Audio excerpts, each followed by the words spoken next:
मोदी के खिलाफ चुनाव लड़ने के लिए अरविंद केजरीवाल बनारस पहुंच गए हैं। केजरीवाल सुबह 8:30 बजे के करीब वाराणसी पहुंचे।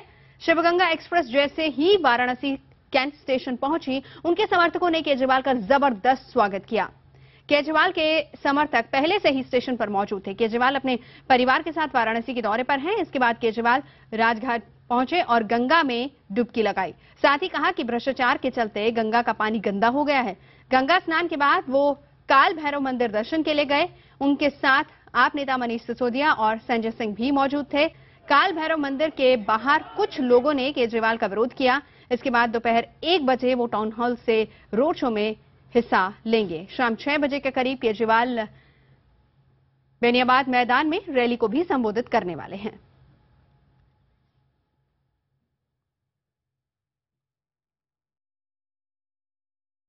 मैंने प्रार्थना की कि देश को बचाने के लिए हमें शक्ति दे, साहस दे। गंगा जी को बचाने के लिए कुछ आपने संकल्प लिया?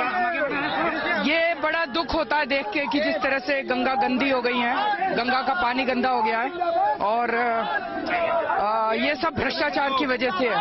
हजारों करोड़ रुपया खर्च किया जा चुका है और जब तक भ्रष्टाचार दूर नहीं होगा तब तक इसी तरह से चलता रहेगा। तो गंगा में डुबकी लगाई और कहा कि गंगा गंदी हो गई है, पानी गंदा हो गया है गंगा का। मैंने प्रार्थना की कि देश को बचाने के लिए हमें शक्ति दे, साहस दे। गंगा जी को बचाने के लिए कुछ आपने संकल्प लिया? ये बड़ा दुख होता है देख के कि जिस तरह से गंगा गंदी हो गई है, गंगा का पानी गंदा हो गया है और ये सब भ्रष्टाचार की वजह से है। हजारों करोड़ रुपया खर्च किया जा चुका है और जब तक भ्रष्टाचार दूर नहीं होगा तब तक इसी तरह से चलता रहेगा। भ्रष्टाचार को मिटाना, एक बार फिर से केजरीवाल ने वही बात कही गंगा में डुबकी लगाने के बाद। लेकिन साथ ही साथ विरोध भी हो रहा है केजरीवाल का। बीजेपी के कई कार्यकर्ता आपके संयोजक अरविंद केजरीवाल के खिलाफ प्रदर्शन कर रहे हैं। वाराणसी के मौजूबीर में बीजेपी कार्यकर्ताओं ने अरविंद केजरीवाल का विरोध किया। उन्होंने तख्ती लेकर नारे लगाए और पटला कांड के अपराधियों को निर्दोष बताने के बवाल पर सवाल भी पूछे।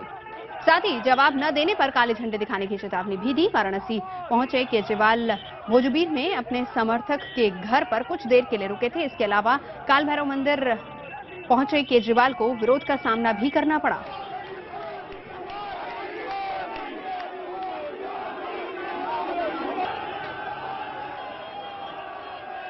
बनारस चलते हैं सीधा। शलभ मणि त्रिपाठी इस वक्त पूरे मामले पर नजर बनाए हुए हैं। शलभ, आपसे जानना चाहेंगे, दिन भर के बहुत सारे अहम कार्यक्रम हैं केजरीवाल के, लेकिन साथ ही साथ विरोध भी यहां पर देखने को मिल रहा है। चाहे वो तख्ती लेकर विरोध हो रहा हो, काले झंडे दिखाए जा रहे हो केजरीवाल को।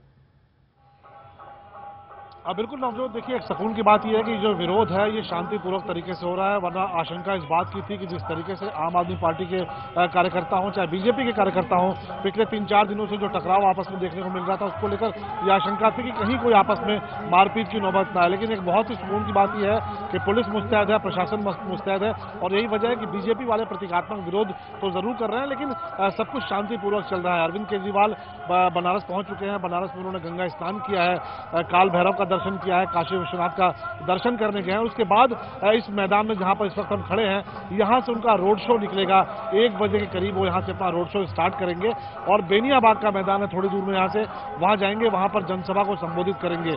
कुल मिलाकर बनारस में अगर आप देखिए तो इस वक्त बिल्कुल चुनावी माहौल तैयार हो चुका है। सबके अपने अपने तर्क हैं, सबके अपने अपने दावे हैं। कोई मोदी का समर्थक है, कोई समाजवादी पार्टी का समर्थक है, कोई केजरीवाल का समर्थक है और हर चौराहे पर इसी बात को लेकर बहस हो रही है कि कौन किसके साथ है। जी, सही मायने में अगर शलभ देखा जाए तो चुनावी अखाड़ा अगर हम किसी को कहें तो बनारस की धरती बन चुकी है इस समय।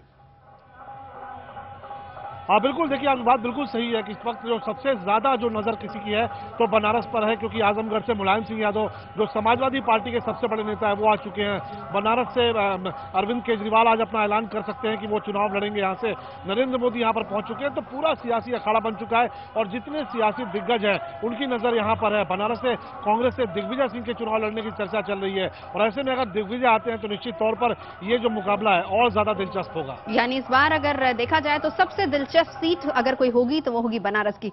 शुक्रिया शलभ, नजर आप बनाए रखिए क्योंकि दिन भर की तमाम गतिविधियां और जिन पर नजर शलभ बनाएंगे, पल पल की जानकारी हम आपको लगातार देते रहेंगे। तमाम कार्यक्रम है केजरीवाल के।